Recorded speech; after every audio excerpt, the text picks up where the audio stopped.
O fato que irei contar agora aconteceu em São Bernardo do Campo, São Paulo, no ano de 1990. Sendo que eu tinha 10 anos nesta época, porém eu lembro de tudo como se fosse hoje. A minha família sempre foi católica e sabemos que o mal existe, porém nunca imaginamos que um dia poderíamos nos deparar com ele.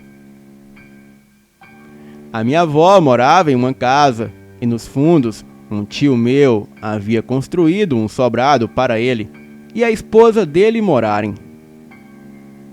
Na rua da casa da minha avó tinha um centro espírita de candomblé e a proprietária do centro era conhecida na rua por sempre fazer aquelas festas de Cosme e Damião, onde se distribuem doces, sendo que eu sempre ia nessas festas, porém eu morria de medo dessa mulher, pois como éramos pequenos, as crianças mais velhas sempre diziam que na casa dela havia demônios e espíritos do mal, e por isso as crianças da rua morriam de medo dela. Existia também na rua uma grande amiga da minha avó que todos a chamavam de vovozinha, pois ela era avó de 3 meninas que moravam na rua e que tinham perdido a mãe bem cedo. E por causa disso, as meninas foram criadas pela avó e todos a amavam. Ela era espírita, porém kardecista, e sempre esteve de roupas brancas. Ela tinha um sexto sentido muito apurado devido à sua mediunidade. E nessa época, ela estava dando aulas para uma vizinha que se chamava Marisa. E tudo começou quando a vizinha da frente da casa da minha avó, que também frequentava o mesmo centro de candomblé da outra vizinha, ela pediu para a minha tia, que morava nos fundos da casa dela, guardar uns armários de cozinha em um quarto vazio que existia na casa, alegando que a filha dela se casaria e não tinha onde guardar os móveis até o casamento. A minha tia aceitou sem problemas. E como é de costume, devido à curiosidade da minha tia, ela abriu as portas dos armários para ver como era o armário por dentro e tudo mais. E desde o dia que esses armários chegaram à casa da minha tia, a vida da nossa família nunca mais foi a mesma. A minha tia e as suas filhas, que na época eram bebês, passaram a ficar sempre doentes e o meu tio não tinha mais vida. Era o tempo todo no médico, ora com a minha tia e ora com uma das filhas dele. A minha mãe também mudou muito e eu percebia claramente a sua mudança. Ela passou a beber pinga, coisa que jamais havia feito na vida. E sendo que eu e o meu irmão, que na época estávamos com 7 anos, tínhamos que ir ao bar comprar pinga para ela. Ela sempre bebia dessas pingas bem antigas, tipo 3 fazendas. E quando não tínhamos pinga, a minha mãe bebia até álcool puro. Era muito difícil para nós vermos a nossa mãe bêbada pela casa. E o meu pai, como sempre foi muito cético, ele nunca chegou a suspeitar que poderia ser algo sobrenatural. A minha mãe estava muito mudada. Fazia comidas estranhas que não tinha o hábito de fazer. Passava dias sem tomar banho, até que um dia eu a questionei sobre a bebida e perguntei a ela o porquê dela estar bebendo, sendo que antes ela nunca foi de beber. Então, ela simplesmente mandou que eu calasse a boca e não me metesse na vida dela. E aquilo me magoou muito. E desse dia em diante, eu decidi que não iria mais comprar bebida alguma para ela. O meu pai sempre chegava em torno das 18 horas do trabalho, e um dia estava próximo do horário que ele chegaria, e a minha mãe veio pedir para que eu ou meu irmão fôssemos buscar pinga para ela.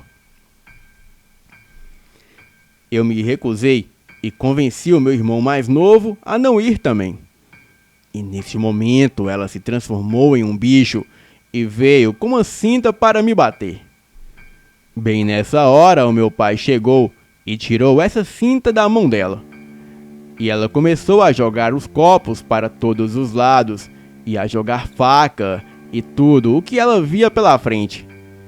Então o meu pai colocou o corpo à frente de mim e do meu irmão para nos proteger. E um caco de vidro do copo cortou profundo seu braço. E depois desse ataque, a minha mãe desmaiou. Nós a colocamos na cama e ela ficou lá até o dia seguinte. E quando acordou, ela dizia que não se lembrava de nada. Nesse ponto, nós estávamos achando que ela estava enlouquecendo. Certo dia, a vovozinha que morava na rua da casa da minha avó a procurou e disse que algo de muito ruim estava para acontecer com a nossa família. E que se nós não tomássemos a atitude certa, na hora certa, poderia até mesmo acontecer uma morte na nossa família. E depois de uma semana que ela disse isso, o fato aconteceu. A minha mãe acordou como sempre, fez um arroz com abóbora, uma comida estranha que eu nunca havia comido. Bem, eu não comi no almoço e na hora do jantar ela veio me dizer que era para eu comer, sendo que eu disse a ela que eu não queria. E nessa hora, o meu pai já estava em casa. Então ela começou a rir muito alto e também a gritar com uma voz muito rouca e alta. Eu, inocente, comecei a rir também, achando que ela estava brincando ou coisa parecida. Mas quando percebi que não era brincadeira, eu me assustei, porque ela começou a gritar que queria o coelhinho branco dela. E também queria o arroz. Eu só sei que no desespero meu pai a colocou no carro e fomos todos para a casa da minha avó. E chegando lá, ela estava dormindo. O meu pai colocou a minha mãe na cama e de repente ela acordou e começou a se debater como se tivesse possuída mesmo. Ela gritava e dizia que acabaria com todos nós. E foi neste momento que a minha avó me tirou do local e me mandou para a casa dos fundos, o sobrado do meu tio. E nisso, as duas vizinhas que cuidavam do centro de candomblé apareceram e tentavam ajudar, sempre segurando a perna esquerda dela para ela se acalmar. E foi quando a vizinha Marisa, que estava estudando com a vovozinha as doutrinas espirituais, chegou e tentou tirar o espírito do corpo da minha mãe. Eu, neste momento, estava na janela do quarto da minha avó, vendo aquela cena toda. Ela gritava para aquele espírito sair em nome de Jesus e de nada adiantava. A minha mãe ria cada vez mais alto, dizendo que o coelhinho dela estava lá e que só faltava buscar o arroz que ela havia feito. Bem, quando a situação estava muito mais feia, a vovozinha entrou pelo quarto. Ela apareceu do nada e a primeira coisa que ela disse foi para as duas mulheres largarem o pé esquerdo da minha mãe e se retirarem, que não iriam mais necessitar da ajuda delas. Elas saíram e a minha mãe, ao olhar para a vovozinha, logo desmaiou. E todos que estavam lá foram embora, ficando somente a nossa família. Então ela nos explicou o que havia acontecido. Vovozinha disse que naquele armário que deixaram no quarto haviam espíritos malignos que se soltaram pela casa quando o armário foi aberto, afetando as pessoas mais sensíveis, e que era a minha tia e as suas filhas com as doenças, e a minha mãe com a possessão, e que na verdade o alvo de tudo era o meu tio.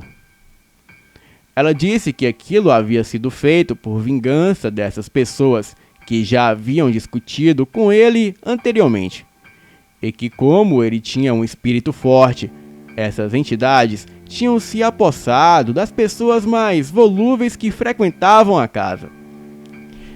Disse também que no sobrado do meu tio havia mais 4 entidades em cima da família dele e que elas estavam ali para destruir e causar até a morte. Porém, a vovozinha disse que ela sozinha não conseguiria acabar com tudo, pois estava velha e precisava de mais alguém que tivesse o mesmo conceito que ela na lei do espiritismo. E foi quando meu pai lembrou que trabalhava com ele, um amigo que tinha um centro espírita, no mesmo segmento que a vovozinha. No outro dia à noite, eles foram para casa para acabar com toda aquela coisa do mal que ali estava. Começaram pela casa dos fundos, espantando as entidades para a casa da frente, e assim continuaram depois, mandando elas para onde elas deveriam ir. Ficamos todos na casa da frente, até que eles limpassem a casa dos fundos. E nisso, a minha mãe caiu de novo, começou a se contorcer e a gritar feito louca. Uma das médium que estava lá acompanhou a minha mãe o tempo todo a ajudando. E foi quando tínhamos que ir para a casa de trás, para eles purificarem a casa da frente, que eu vi algo que eu jamais esquecerei em toda a minha vida. Eles estavam em 4 médiuns, e a médium que estava cuidando da minha mãe foi junto para o fundo com a gente para nos proteger. Sendo que quando estávamos entrando na casa, eu vi claramente alguma coisa chutar o pé dela e virá-lo com muita violência. Até cheguei a pensar que ela havia quebrado o tornozelo. Ela gritou e disse: "Saia! Saia e me deixe em paz! Aqui não é o seu lugar!" De repente, ela se levantou e andou como se nada tivesse afetado seu pé. Eu me recordo que era pequena, mas fiquei pasma e perguntei a ela diversas vezes se o seu pé não doía. Ela dizia para que eu não me impressionasse com aquilo, e também para que eu não ficasse pensando no que havia visto. Aqueles trabalhos atravessaram a noite, mas finalmente conseguiram purificar toda a casa, retirando de lá tudo de maligno que havia no local.